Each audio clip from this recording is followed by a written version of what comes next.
بسم اللہ الرحمن الرحیم الحمد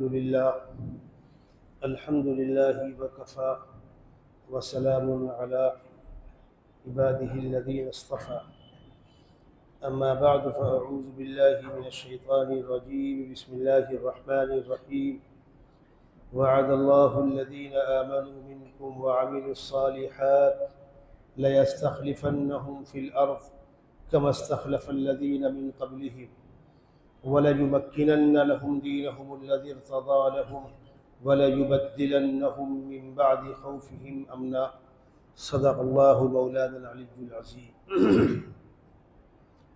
محترم بزرگوں، اللہ تبارک و تعالی نے انسانوں کو پیدا کرنے سے پہلے ان انسانوں کی روحوں کو آسمانی نظام میں ایک مقام ہے وہاں پر جمع کیا اور سارے انسانوں سے پوچھا کہ جب میں تم کو دنیا میں بھیجوں گا تو اطاعت کس کی کرو گے، کس کی مانو گے؟ ساری روحوں نے ایک آواز ہو کر جواب دیا، ہم آپ کی مانیں گے۔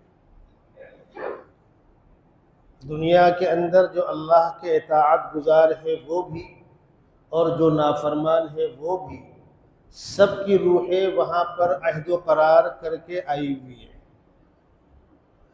پھر خداوند قدوس نے انسانوں کو دنیا میں بھیجنے کا سلسلہ شروع کیا۔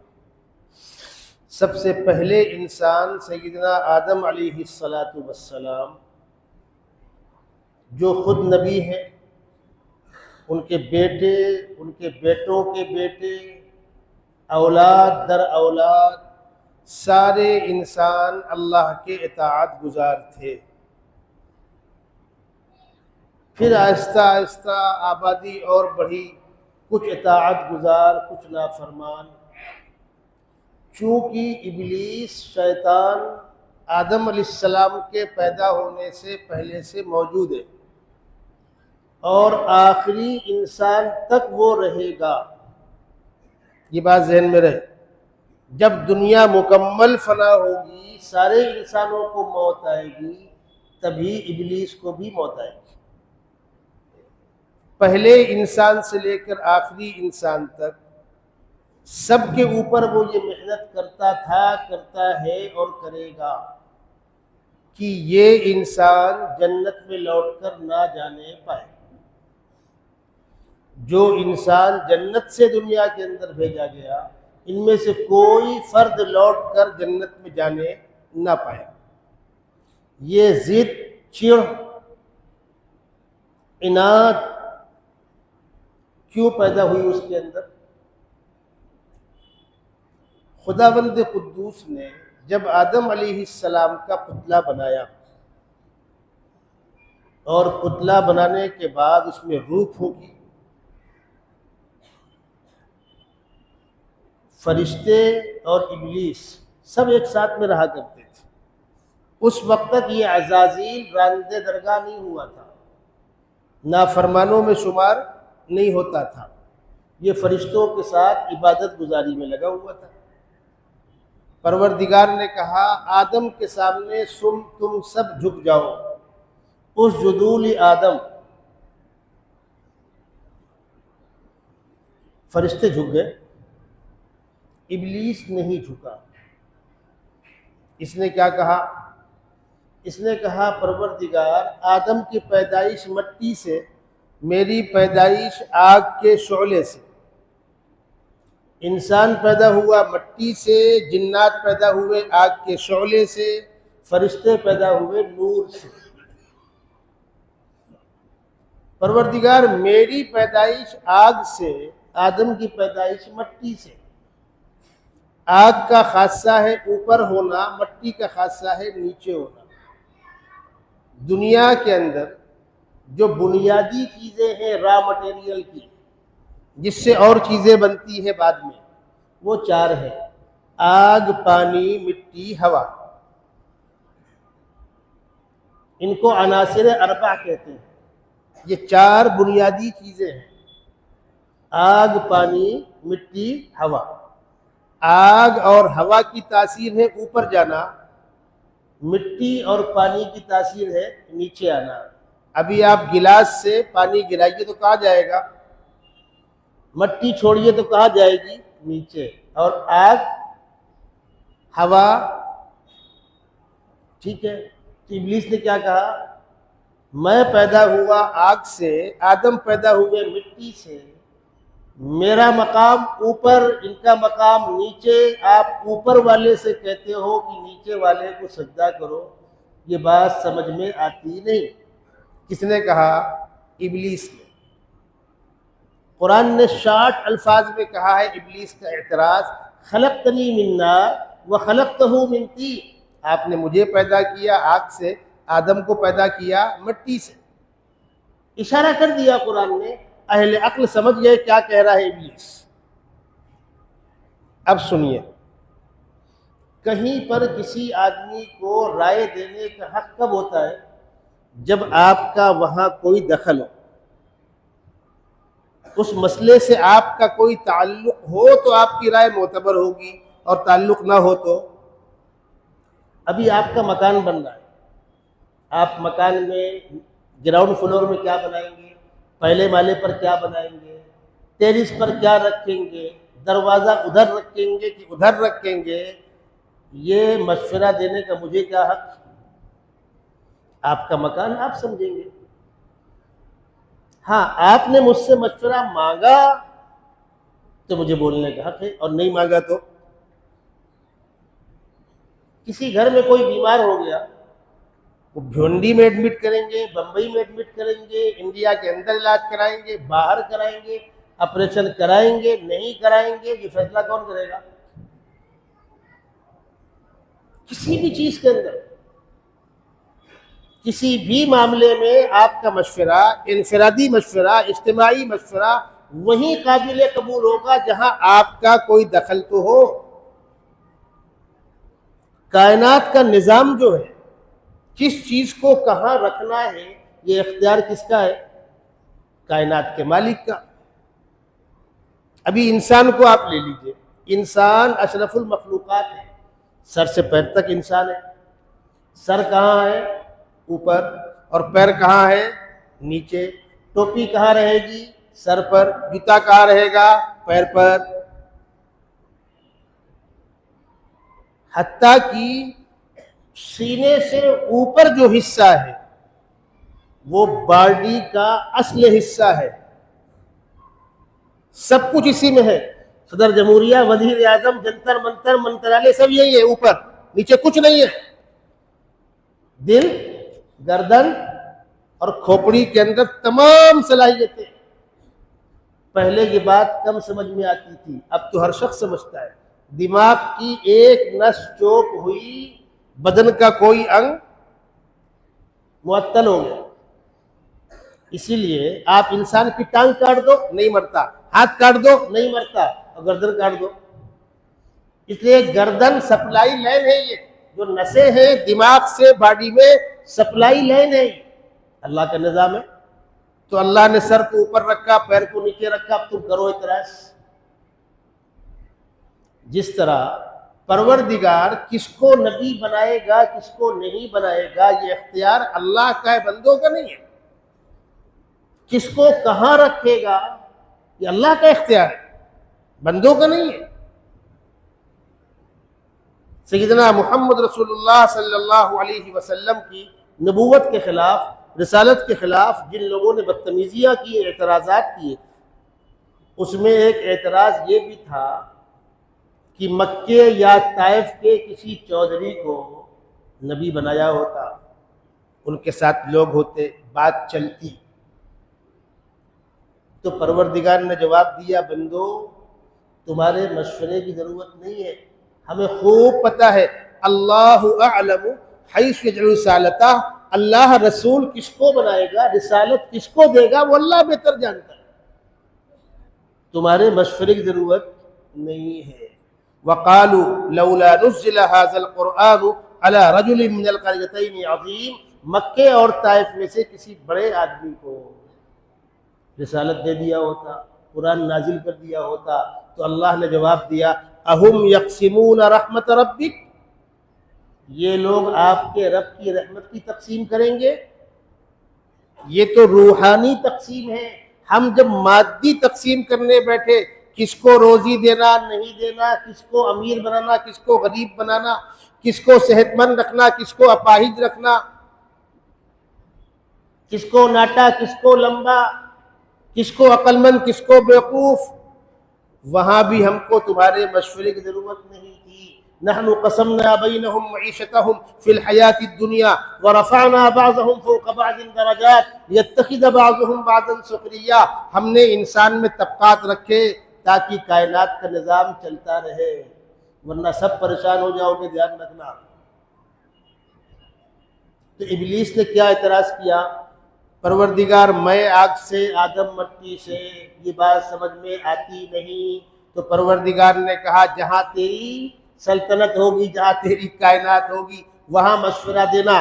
یہ کائنات میری ہے، اس کائنات کا مالک میں ہوں، جو میں کہوں گا وہ ہوگا۔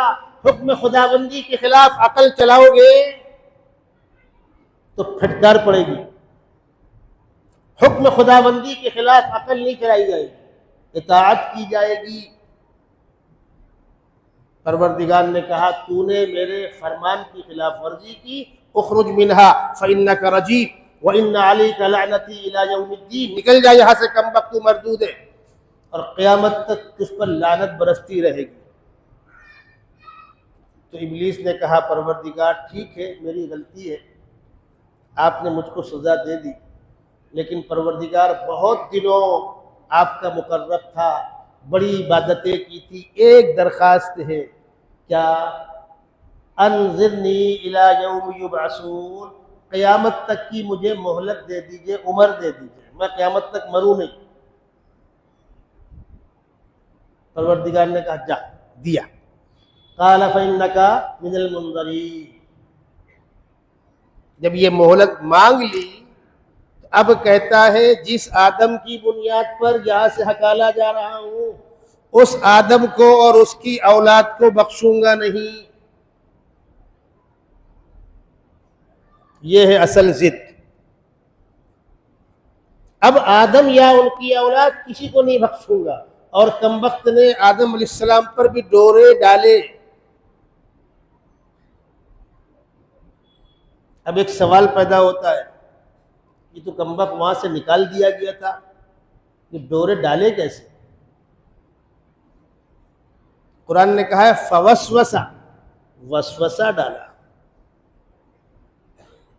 آپ دیکھتے ہوں گے کمپیوٹر میں کیا ہوا، وائرس آ گیا، اینٹی وائرس آپ کو ڈالنا پڑتا ہے، اس کے پیسے دینے پڑتے ہیں آپ کو۔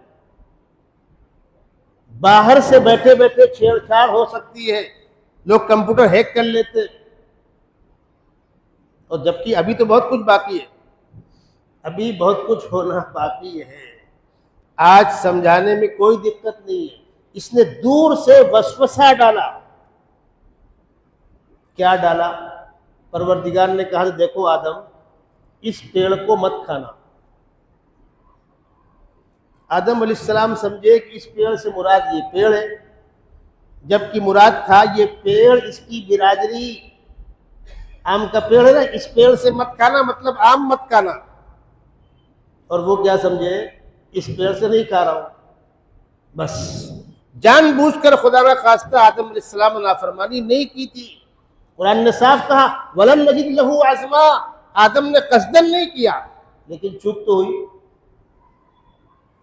اس پھل کو کھایا تو بدن کا لباس اتر گیا، فَبَدَتْ لَهُمَا سَوْآتُهُمَا، جب بدن کا لباس اتر گیا اب حیا شرم لگی، تو جنت کے پیڑوں کے پتوں کو توڑ توڑ کر، کانٹوں میں پھانس پھانس کر بدن کو چھپانے لگے۔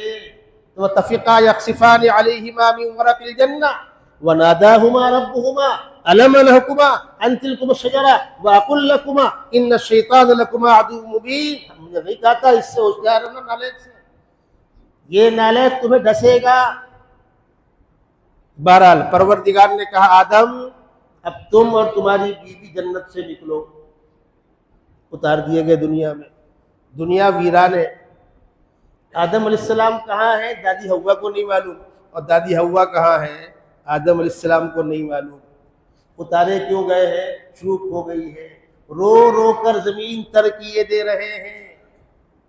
ایک عرصہ گزرا اسی حال میں، پھر دعا قبول ہوئی اور دونوں کی ملاقات ہوئی۔ بہت پرانی باتیں ہیں۔ بعض لوگ کہتے ہیں جہاں ملاقات ہوئی اس جگہ کا نام جدہ ہے دادی کے نام پر، بعض لوگ کہتے ہیں عرفات کے میدان میں ہوئی، وغیرہ وغیرہ۔ اتارے گئے، ملاقات ہوئی، اور پھر سلسلہ نسب آگے بڑھا، نسل آگے بڑھی۔ تو ابلیس کو روز اول سے اس بات سے چڑ ہے کہ آدم یا ان کی اولاد کو جنت میں جانے نہیں دوں گا، سب پر وہ حملہ کرتا ہے۔ اللہ کا نظام دیکھیے، ایک طرف انبیاء کرام کی دعوت کا سلسلہ اور ایک طرف ابلیس کی 420 کا سلسلہ، اور یہ دونوں سلسلے روز اول سے لے کر آج تک اور قیامت تک آمنے سامنے رہیں گے۔ ابلیس کو اتنا پاور نہیں ہے کہ مار کر آپ کو اسلام سے پھرا دے، مسجد کے گیٹ میں آ کر کھڑا ہو جائے اندر نہیں آنے دوں گا، نہیں، لیکن بہکانے کی تو کوشش کرے گا، اور الگ الگ طبقات کو الگ الگ انداز سے بہکائے گا۔ عام آدمی کو اس کے انداز سے، خواص کو ان کے انداز سے، اخص الخواص کو ان کے انداز سے، یاد رکھیے گا، جاہل کو اس کے انداز سے، عالم کو اس کے انداز سے، بڑے علماء کو ان کے انداز سے۔ یہ آج کا تفصیلی موضوع نہیں ہے، اس پر گفتگو بھی نہیں کرنی ہے، ایک واقعہ سنا کر آگے بڑھتا ہوں۔ جب انسان کا انتقال ہوتا ہے، کوئی نیک آدمی دنیا سے جا رہا ہوتا ہے جس کے اوپر ابلیس پوری زندگی محنت کر کے ناکام رہا ہوتا ہے، تو وہ ہاتھ ملتا ہے کہ میرے ہاتھ سے نکل گیا۔ تو جتنی محنت پوری زندگی کی ہوتی ہے اس سے زائد محنت وہ آخری وقت میں کرتا ہے، اور آخری وقت میں مردے کی جو حالت ہوتی ہے نا، بڑی عجیب حالت ہوتی ہے۔ جو لوگ وہاں پر موجود ہو ان کی بڑی ذمہ داریاں ہیں۔ جانکنی کے وقت میں جو لوگ وہاں پر موجود ہو ان کی بڑی نازک ذمہ داریاں ہیں، اور بہتر طریقہ یہ ہے کہ وہاں پر مرد بیٹھے، عورتیں نہ بیٹھیں، محرم اور نامحرم کا اختلاط نہ ہو، فرشتوں کو الجھن ہوتی ہے، اور جن عورتوں کے ساتھ ناپاکی کی مجبوری ہو وہ تو وہاں ہرگز نہ بیٹھیں، اور جو لوگ بیٹھے ہوں متقی پرہیزگار ہوں، نیک ہوں، قرآن پاک کی تلاوت کر رہے ہوں، آخرت کا تذکرہ کر رہے ہوں، تاکہ اس غریب کو بھی کلمے کی توفیق ہو اور مرنے والے کو کلمے کی تلقین کی جائے۔ تلقین کا مطلب اس کے سامنے اشہد ان لا الہ الا اللہ و اشہد ان محمد عبدہ و رسولہ، یا لا الہ الا اللہ محمد رسول اللہ صلی اللہ علیہ وسلم، یہ کلمہ اتنی بلند آواز سے پڑھا جائے کہ وہ سنے، اور جب سن لے ایک مرتبہ پڑھ دے تو پھر ہر آدمی ہلا ہلا کے کلمہ نہ پڑھائے۔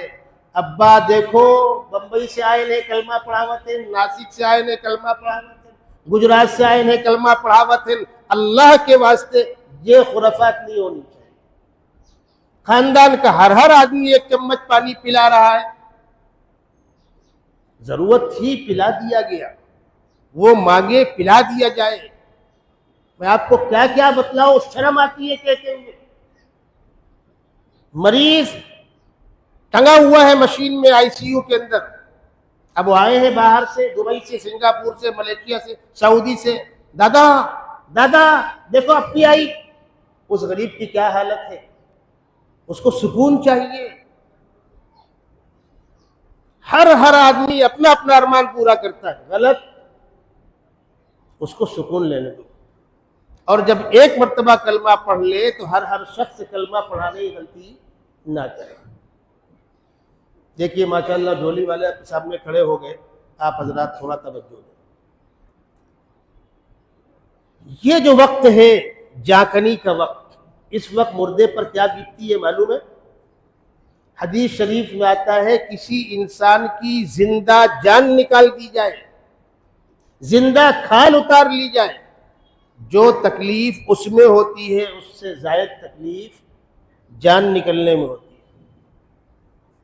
کسی کے ساتھ خصوصی معاملہ ہو تو الگ بات ہے، یہ عام دستور اور عام ضابطہ ہے، حتیٰ کہ اللہ کے نبی صلی اللہ علیہ وسلم کو بھی تکلیف کا احساس تھا، اور آپ فرماتے تھے ان للموت سکرات، ان للموت سکرات، موت کے اندر بہت تکلیفیں ہیں، موت کے اندر بہت تکلیفیں ہیں۔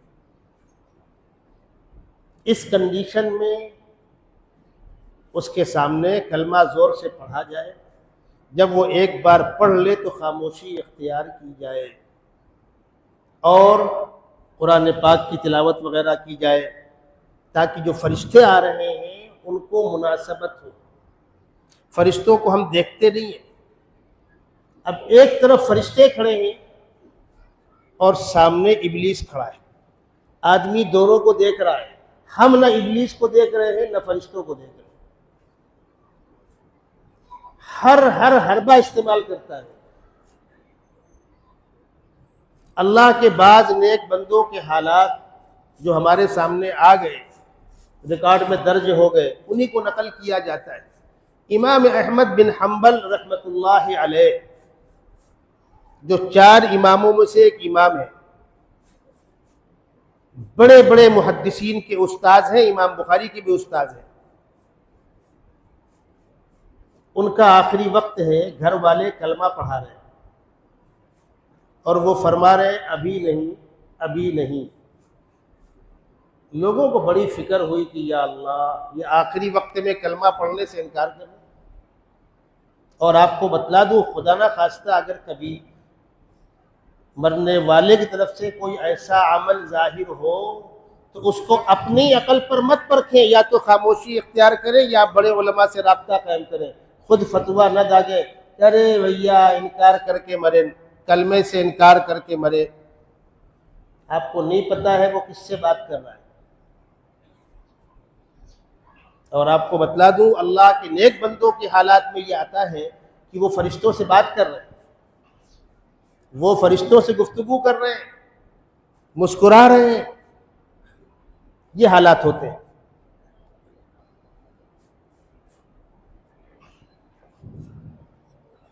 تو گھر والوں نے پوچھا، امام احمد بن حنبل رحمۃ اللہ علیہ فرما رہے ہیں ابھی نہیں۔ کچھ دیر کے بعد آنکھ کھولی تو لوگوں نے پوچھا حضرت ہم آپ کو کلمہ پڑھا رہے ہیں اور آپ کہہ رہے ہیں ابھی نہیں۔ فرمایا تم سے نہیں کہہ رہا ہوں، تم سے نہیں کہہ رہا ہوں۔ کس سے کہہ رہے ہیں؟ ابلیس سامنے کھڑا ہے اور وہ کہہ رہا ہے کہ احمد بن حنبل تم تو میرے چنگل سے نکل گئے، تم تو کامیابی کے ساتھ فارغ ہو گئے، نجات یقینی ہے تمہاری۔ تو میں اس مردود سے کہہ رہا ہوں ابھی نہیں، ایمان پر خاتمہ ہونے دے، ابھی ایمان پر خاتمہ باقی ہے۔ اس وقت بھی اگر پھسلا تو بیڑا غرق ہو جائے گا۔ تو میں ابلیس سے کہہ رہا ہوں ابھی نہیں، تم سے نہیں کہہ رہا ہوں، یاد رکھیے گا۔ بہرحال یہ ابلیس شروع سے لے کر آج تک اور آئندہ جب تک دنیا باقی ہے یہ نظام چلتا رہے گا۔ خداوند قدوس نے ہدایت کا سلسلہ انبیاء کرام کے توسط سے دنیا کے اندر پھیلایا، اور یہ نالائق گمراہی پھیلا رہا ہے۔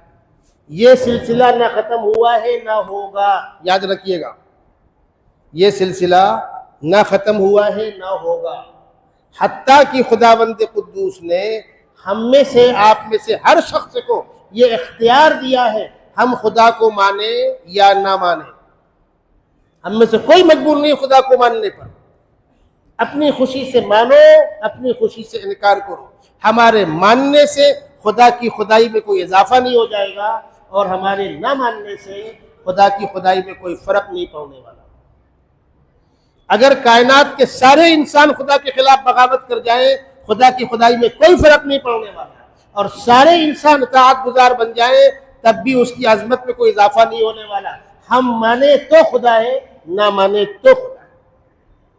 سیدنا محمد صلی اللہ علیہ وسلم سچے رسول ہیں، آخری رسول ہیں. قرآن آخری آسمانی کتاب ہے، دنیا مانے چاہے نہ مانے. آج ہم اور آپ قرآن پاک کی تلاوت کر رہے ہیں، یہ ہماری سعادت ہے. ایک حرف پر 10 نیکیاں ہم کو مل رہی ہیں، یہ ہماری سعادت ہے. اگر سارے انسان قرآن پاک سے دستبردار ہو جائے، بغاوت کر جائے خدا کی خدائی کے خلاف، تو خدا بند قدوس پیڑ کے پتوں سے قرآن پاک کی تلاوت کرائے گا، برسات کی بوندوں سے قرآن پاک کی تلاوت سنی جائے گی، دریا کی مچھلیاں قرآن پاک کی تلاوت کریں گی، کیڑے مکوڑے اور پتنگے قرآن پاک کی تلاوت کریں گے. اللہ کے کلام کو نہ کوئی مٹا سکا ہے، نہ کوئی مٹا سکے گا. انبیاء کرام کی آمد کا سلسلہ پوری دنیا کے اندر مختلف علاقوں میں رہا، الگ الگ علاقوں میں، الگ الگ زبانوں میں. پچھلے انبیاء کرام علاقائی نبی ہوتے تھے، وہ یہاں کے، وہ یہاں کے، وہ یہاں کے. ان کی باتیں کچھ دنوں چلتی ہیں، اس کے بعد مٹ جاتی.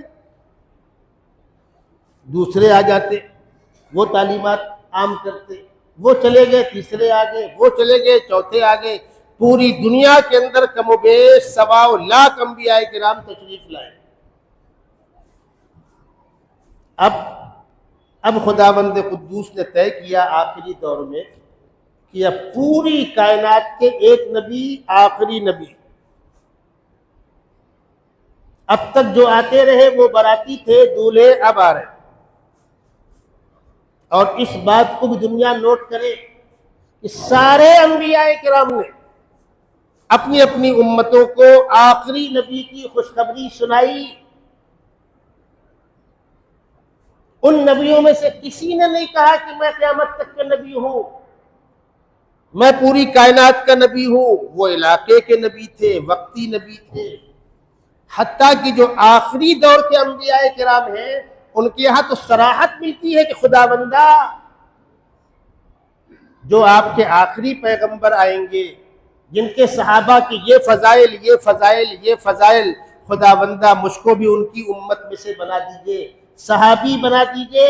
موسیٰ علیہ السلام تمنا کر رہے ہیں، عیسیٰ علیہ السلام اپنی امت کو خوشخبری سنا رہے ہیں. وَإِذْ قَالَ عِيسَى ابْنُ مَرْيَمَ یا بنی اسرائیل انی رسول اللہ علیکم، میں اللہ کا بھیجا ہوا نمائندہ ہوں، مصدقا لما بین یدی من التوراۃ، جو مجھ سے پہلے کتاب اتری توریت موسیٰ علیہ السلام پر، اس کی تصدیق کرتا ہوں. ومبشرا برسول، اور ایک رسول کی خوشخبری سناتا ہوں، یاتی من بعدی، جو میرے بعد آنے والے ہیں، اسمہ احمد، ان کا نام احمد ہوگا. یہ کون کہہ رہا ہے؟ عیسیٰ علیہ السلام فرما رہے ہیں.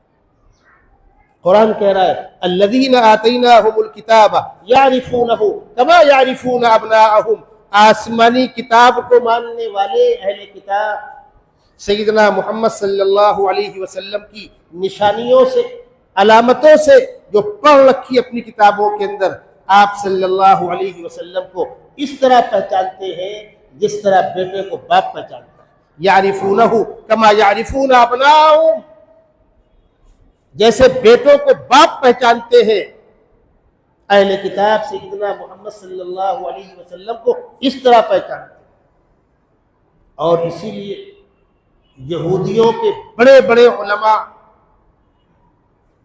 آقا صلی اللہ علیہ وسلم کی تلاش میں نکلے اور مدینہ منورہ آئے، آپ کی مجلس کے اندر بیٹھے، نشانیاں دیکھی اور حلقہ بگوش اسلام ہوئے. سیدنا عبداللہ ابن سلام یہودیوں کے بہت بڑے عالم تھے، آقا صلی اللہ علیہ وسلم کی نشانیاں دیکھ کر اسلام قبول کیا. ان کا بہت اونچا مقام ہے، صحابی رسول ہے. ہاں، یہودیوں میں سے اکثریت کو توفیق نہیں ہوئی. اس کی وجہ کیا ہے؟ اختصار سے بتلا دیں. جس طرح ابلیس کو چڑ ہے انسانوں سے، یہودیوں کو چڑ ہے امت محمدیہ سے. وجہ یہ گندگی عیسائیوں میں نہیں ہے، یہ یہودیوں کی خصوصیت ہے. مدینے میں یہودیوں کے 3 قبائل آ کر باہر سے آباد ہوئے تھے، بنو قریظہ، بنو نذیر، بنو قینقاع، اور جو مدینے کے اصل باشندے تھے، مول نواسی، جو بعد میں انصار کہلائے، وہ اوس و خزرج تھے۔ 2 قبیلے مقامی لوگوں کے تھے، اوس و خزرج، جن کو اللہ نے اسلام کی توفیق دی، جو انصار مدینہ کہلائے، اور 3 قبیلے یہودیوں کے تھے، بنو قریظہ، بنو نذیر، بنو قینقاع۔ جب ان کی آپس میں کھٹ پٹ ہوتی تھی تو یہودی کہتے تھے کہ آخری نبی کے آنے کا وقت قریب آ گیا، اور آپ کو بتلا دوں آسمانی نظام میں ایسی علامتیں ظاہر ہوتی ہیں، جن لوگوں نے فلکیات پڑھ رکھا ہے ان کو صاف سمجھ میں آتا ہے، آسمانی نظام کی تبدیلیاں بتلاتی ہے کوئی خیر وجود میں آنے والا ہے، تبدیلیاں بتلاتی ہے کوئی گرفت ہونے والی ہے، عذاب آنے والا ہے۔ تو اس وقت کے آسمانی کتابوں کا علم رکھنے والے سمجھتے تھے کہ آخری پیغمبر آنے والے ہیں، آخری پیغمبر آنے والے ہیں۔ یہودیوں کو کیا امید تھی کہ وہ ہم میں آئیں گے؟ کیوں امید تھی؟ ابراہیم علیہ السلام کے 2 بیٹے، ایک مکے میں سیدنا اسماعیل نبی، اور ایک بیت المقدس فلسطین میں سیدنا اسحاق نبی۔ سیدنا اسماعیل کی اولاد میں کوئی نبی نہیں ہے، آخری دور میں سیدنا محمد صلی اللہ علیہ وسلم ہے، اور ادھر حضرت اسحاق کے لڑکے یعقوب نبی، یعقوب کے لڑکے یوسف نبی، اور پھر یعقوب علیہ السلام کی اولاد جو بنی اسرائیل کہلائی، اس میں 70,000 انبیاء کرام ہیں۔ دنیا یہ سمجھتی تھی کہ نبی تو بنی اسرائیل میں آئیں گے، تو یہودیوں کو امید تھی کہ آخری نبی بھی ہم میں آئیں گے۔ جب ان کا جھگڑا ہوتا تھا آپس میں تو کہتے تھے ٹھیک ہے، بس کچھ ٹائم باقی ہے، آخری نبی آنے والے ہیں، پھر ہم تم کو دیکھ لیں گے۔ ادھر خداوند قدوس نے آخری نبی محبوب 2 جہاں رحمت للعالمین سیدنا محمد صلی اللہ علیہ وسلم کو مکے میں پیدا فرما دیا۔ جب اس کی اطلاع یہودیوں کو ہوئی کہ وہ ہم میں سے نہیں عرب میں سے پیدا ہو گئے، اولاد اسماعیل میں آ گئے آخری نبی، تو سینے میں آگ لگ گئی۔ ایسا کیسے ہو گیا؟ ہم نہیں مانتے۔ اس کو قرآن نے کہا وَلَمَّا جَاءَهُمْ رَسُولٌ مِّنْ عِندِ اللَّهِ مُصَدِّقٌ لِّمَا مَعَهُمْ وَكَانُوا مِنْ قَبْلُ يَسْتَفْتِحُونَ عَلَى الَّذِينَ كَفَرُوا۔ کل تک تو دنیا کے سامنے مشتعد کرتے تھے نبی آنے والے، فَلَمَّا جَاءَهُمْ مَا عَرَفُوا كَفَرُوا بِهِ، جب وہ آخری پیغمبر آ گئے جن کی نشانیاں کتابوں کے اندر موجود ہیں، انکار کر دیا۔ کیوں انکار کیا؟ بغیم بینہم، بغاوت کی بنیاد پر۔ انسانی مزاج ہے۔ تو اللہ تبارک و تعالیٰ نے انبیاء کرام کو بھیجا، اور آخری دور میں سیدنا محمد صلی اللہ علیہ وسلم کو بھیجا، اور تمام آسمانی مذاہب میں وہ مٹ کر فنا ہو گئے ہوں یا کچھ تھوڑے بہت باقی رہ گئے ہوں، سب کے یہاں سیدنا محمد صلی اللہ علیہ وسلم کی آمد کی بشارتیں ہیں۔ اس ملک کے اندر جو لوگ کل کی اوتار کا انتظار کر رہے ہیں، لکھنے والے لکھ چکے ہیں کہ خدا کی قسم وہ محمد صلی اللہ علیہ وسلم ہے جو آ چکے ہیں، آخری اللہ کا نمائندہ آ چکا ہے۔ اور میں صاف الفاظ میں کہہ دینا چاہتا ہوں، میں نے پہلے بھی کہا، اللہ کو قطعاً یہ مطلوب نہیں ہے، اللہ قطعاً نہیں چاہتا کہ پوری کائنات میں میری ہی بات چلے، نہ، جس کو ماننا ہے اس کی مرضی، نہیں ماننا ہے اس کی مرضی۔ ہم اور آپ جو خاندانی مسلمان ہیں، ہم اللہ کو مان رہے ہیں، کیا اللہ پہ احسان کر رہے ہیں؟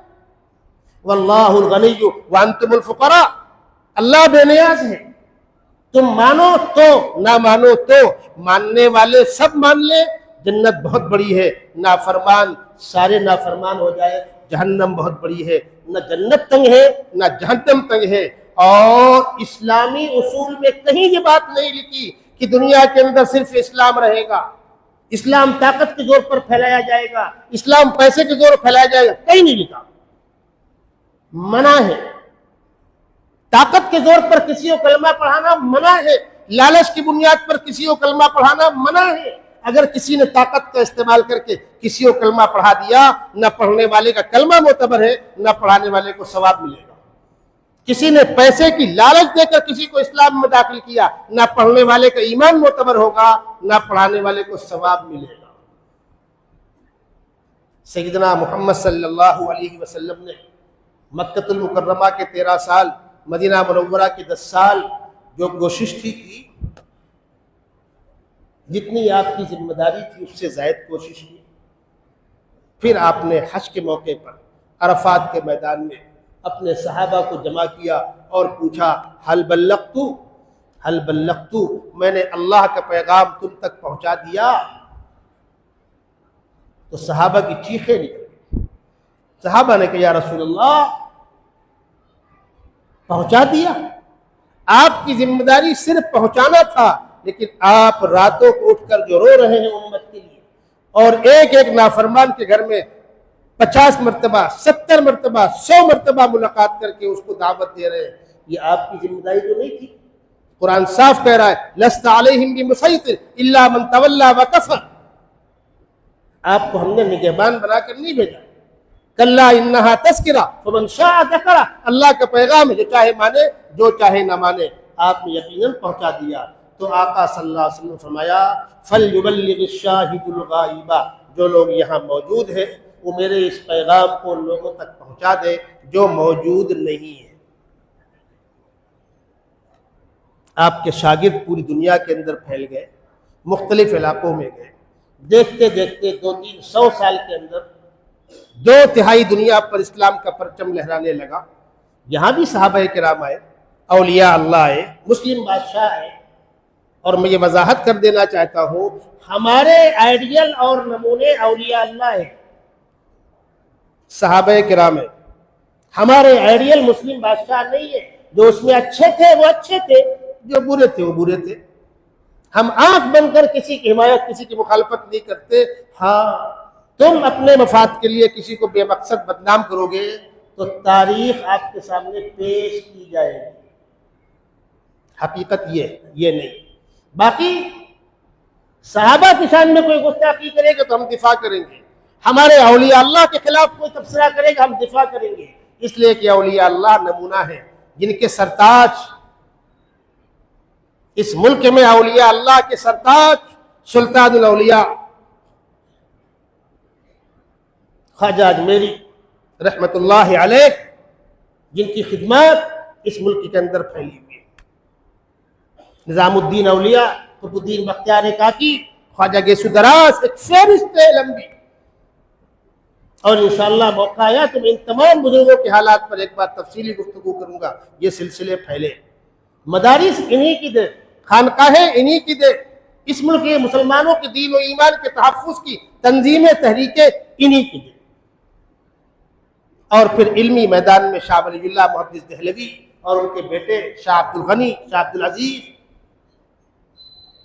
شاہ عبد القادر، شاہ رفیع الدین، 4 کے 4 علمی دنیا کے آفتاب اور مہتاب، ان لوگوں نے اس ملک کے مسلمانوں کو دین و ایمان کی دولت سے نوازا۔ مسلمان جہاں رہا، اپنے مدارس، اپنی مساجد، اپنی خانقاہیں، اپنے قبرستان وغیرہ وغیرہ۔ گزشتہ آپ نے دیکھا تماشے ہوئے، ٹھیک ہے، تماشے ہوئے اور ہوں گے، اس سے کسی کو انکار نہیں، غیر متوقع چیز نہیں ہے، لیکن ہر چیز کی آخری حد ہوتی ہے، بس ہر چیز کی آخری حد ہوتی ہے۔ ایک بہت پرانی نظم ہے، مظلوم کے دل کا ہر نالہ تاثیر میں ڈوبا ہوتا ہے، ظالم کو خبر کر دے کوئی انجام ستم کیا ہوتا ہے۔ جب ظلم گزرتا ہے حد سے قدرت کو جلال آتا ہے۔ فرعون جب کوئی سر اٹھاتا ہے، موسیٰ کوئی پیدا ہوتا ہے۔ الفاظ کی تبدیلی کے ساتھ دنیا کے اندر بہت سے انقلابات برپا ہوئے، اوپر نیچے، فجعلنا عالیہا سافلہا۔ میں آپ لوگوں کو ایک پیغام دینا چاہتا ہوں، آپ کو توقع تھی کہ میں اس پر کھل کر گفتگو کروں گا، میں کرتا، لیکن جو ہونا تھا وہ ہو چکا. اب بڑوں کے فیصلوں کا انتظار ہے. اس سے پہلے ہم کوئی جذباتی قدم نہیں اٹھانا چاہتے، نہ کوئی جذباتی گفتگو کرنا چاہتے. ایک درخواست اور پیغام میں آپ کو دینا چاہتا ہوں، جو مسئلہ جہاں کا ہو وہیں تک رکھا جائے.